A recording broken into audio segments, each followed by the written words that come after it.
Buenas, soy Nazaret Jiménez Pérez y fisioterapeuta y voy a realizar la presentación de la ponencia sobre la efectividad del tratamiento de fisioterapia en los trastornos temporomandibulares. Aquí tenéis un pequeño resumen en el índice de lo que vamos a exponer durante toda la presentación, comenzando por una introducción, pequeño recuerdo de anatomía de la articulación temporomandibular y siguiendo con la prevalencia, síntomas y clasificación de los trastornos temporomandibulares. En el resto de puntos, a partir del 2, vamos a hablar de los objetivos, métodos, resultados y conclusiones de esta revisión sistemática.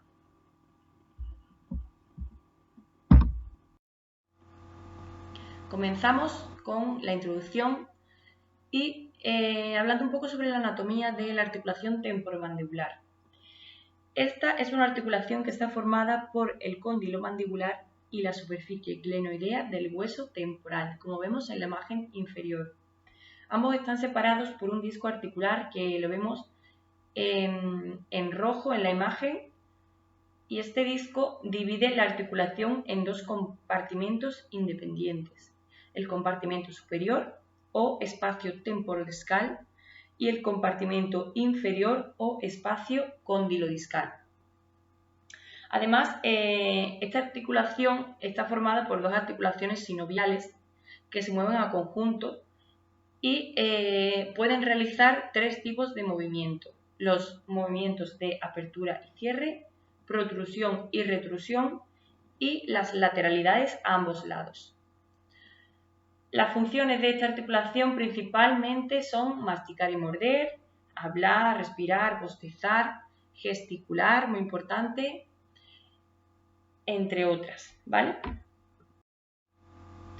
Pasamos a hablar un poco sobre la unidad estomatognática funcional. Esta unidad está formada por la articulación temporomandibular, el sistema óseo, sistema muscular, sistema ligamentario, periodonto y órganos dentales. La disrupción de alguno de estos componentes deriva en trastornos temporomandibulares. ¿Qué son estos trastornos? Pues son un grupo de trastornos musculoesqueléticos que afectan a cualquier componente de la unidad estomatognática. Seguimos con la prevalencia. La prevalencia, vemos que estos trastornos temporomandibulares son la principal causa musculoesquelética de dolor orofacial. El 25% de los adultos presentan signos o síntomas. Afectan a las mujeres en una tasa entre 1,5 y 2,5 veces mayor que a los hombres. Las mujeres entre 25 y 45 años constituyen la población más alta. En la población general oscilan entre el 10,8% y el 55,9%. Y 1 de cada 10 pacientes con trastornos temporomandibulares ha sufrido una discapacidad severa relacionada con el dolor. Además, se ha informado que existe una mayor probabilidad de sufrir dolor coexistente y comorbilidades cuando aumenta la duración del trastorno, debido al mecanismo de sensibilización central, por lo que es importante un tratamiento oportuno y eficaz y temprano para evitar que el trastorno evolucione a la cronicidad. Los síntomas presentes principalmente son el dolor orofacial y las alteraciones de los movimientos mandibulares, pero además también puede cursar con otros síntomas comunes como son el dolor muscular o articular a la palpación o incluso a la movilización, los ruidos articulares y otro tipo de molestias como son la sensación de oído lleno, tinnitus o mareos. La clasificación de este trastorno, según los criterios diagnósticos, se puede dividir en trastornos de los músculos masticatorios y trastornos de la ATM. A su vez, los trastornos de la ATM los dividimos en dolor articular, trastornos articulares, trastornos congénitos o del desarrollo y fracturas.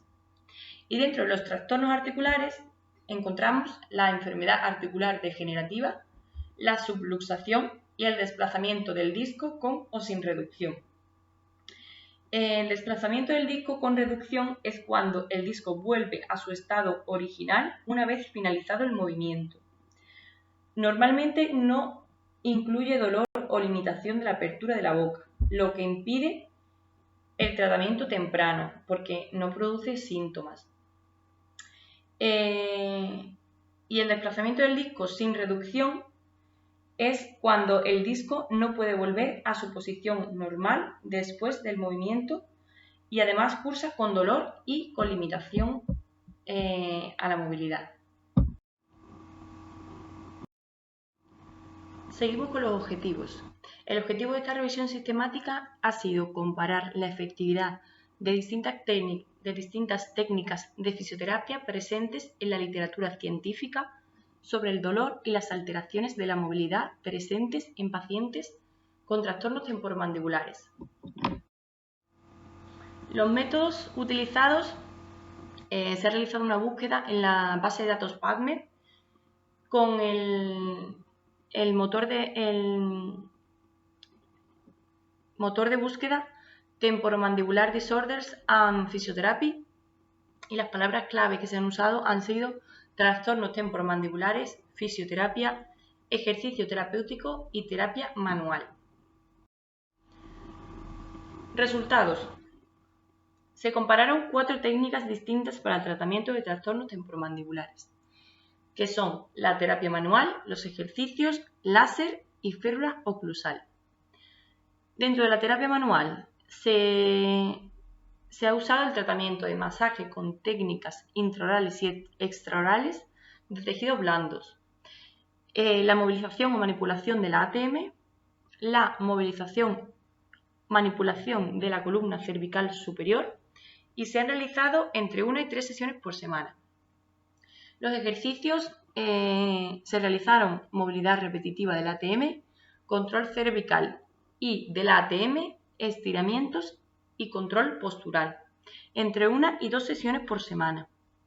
La terapia láser, se ha usado un láser de baja frecuencia con una longitud de onda que varía entre 632 a 1064 nanómetros, con un tiempo total de intervención que varió bastante entre los estudios sometidos a estudios y entre 10 segundos y 45 minutos, y se realizaron entre 1 y 12 veces por semana. Y la férula oclusal usando una férula de estabilización de forma diaria por la noche. Pasamos a los resultados obtenidos. Primero vamos a comparar los distintos tipos de terapias con el placebo, ¿vale? En la comparación de terapia manual versus placebo se obtuvieron resultados bastante positivos en la disminución del dolor y el aumento del rango articular o de la movilidad articular. Y estos resultados siguieron siendo positivos a las 4 semanas y a las 8 semanas. En los ejercicios versus placebo, los resultados fueron similares a los comentados en la terapia manual. Se obtuvieron resultados positivos respecto al grupo placebo, tanto en el dolor como en la movilidad articular, a las 4 semanas y a las 8 semanas. Por lo tanto, hasta las 8 semanas los resultados positivos se mantuvieron en el tiempo en estos dos tipos de terapias. La terapia láser versus placebo, pues sí se obtuvieron resultados positivos a las 4 semanas a corto plazo, pero los resultados no se mantuvieron a largo plazo. Y en férulas oclusales versus placebo se obtuvieron resultados positivos en la semana 4 y se mantuvieron en la semana 8, pero no siguieron aumentando ni tampoco disminuyendo. Se mantuvo en el tiempo hasta la semana 8. Pasamos a comparar ahora los dos tipos de terapia que hemos visto anteriormente que dan mejores resultados, que son la terapia manual y la terapia con ejercicios.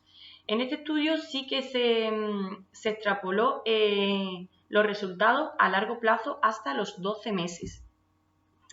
Entonces, en los 3 meses se obtuvieron resultados ligeramente similares, sí positivos, pero ligeramente similares, en la terapia manual y la terapia con ejercicios.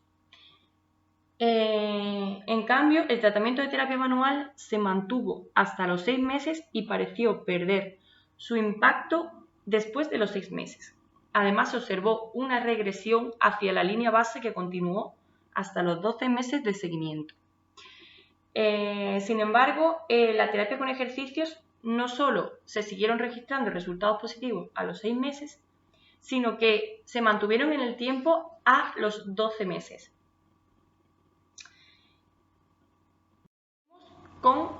Hemos visto que esta unión de terapia manual y ejercicio sí que dan resultados positivos a largo plazo, y lo vamos a comparar ahora con la terapia láser y con la terapia de férula oclusal, ¿vale? El problema de este estudio es que los resultados solo se midieron a los 3 meses, entonces sí que se obtuvieron resultados similarmente positivos en ambas comparaciones, pero no podemos traducir estos resultados a largo plazo. Entonces, sí es verdad que los resultados positivos no podemos extrapolarlos en este estudio, con estas comparaciones. Vale, la explicación teórica del porqué de cada una de estos tipos de terapias en los trastornos temporomandibulares. La terapia manual, pues se supone que hay un aumento de flujo sanguíneo local disminuyendo la vasoconstricción causada por la hiperactividad de los músculos. Entonces, esto es lo que produce, este aumento del flujo sanguíneo es lo que produce el beneficio. Terapia con ejercicios. Los estímulos que generan la fuerza física del movimiento influyen en la recuperación fisiológica, por lo tanto, aumenta la masa muscular y la masa ósea. Terapia con láser se supone que influye en procesos metabólicos que promueven la analgesia y la disminución de la inflamación.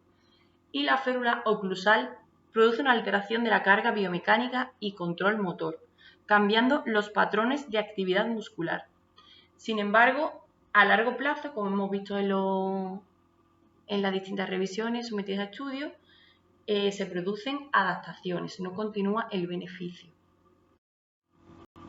La conclusión a la que llegamos en esta revisión es que tanto la terapia manual como la terapia con ejercicios, terapia láser y terapia con férula oclusal obtienen resultados positivos a corto plazo en pacientes con trastornos temporomandibulares, pero cuando extrapolamos estos resultados a largo plazo se producen adaptaciones tanto en férula oclusal como en terapia láser y no siguen aumentando e incluso disminuyen los resultados positivos.